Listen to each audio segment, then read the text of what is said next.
How's it going, everyone? This is Guide to Everything, and in today's video I'll show you on how you can add the fly section in Geometry Dash.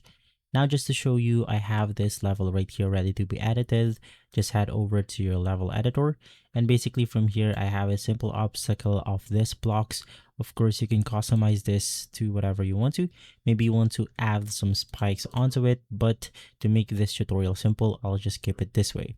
Basically, to add your fly section, the thing that you have to do is to navigate through this specific triggers right here, or this specific options. This is going to be the portal section on your Geometry Dash level editor. And basically from here, you then have to select the purple portal. From there, you just have to place it onto your level.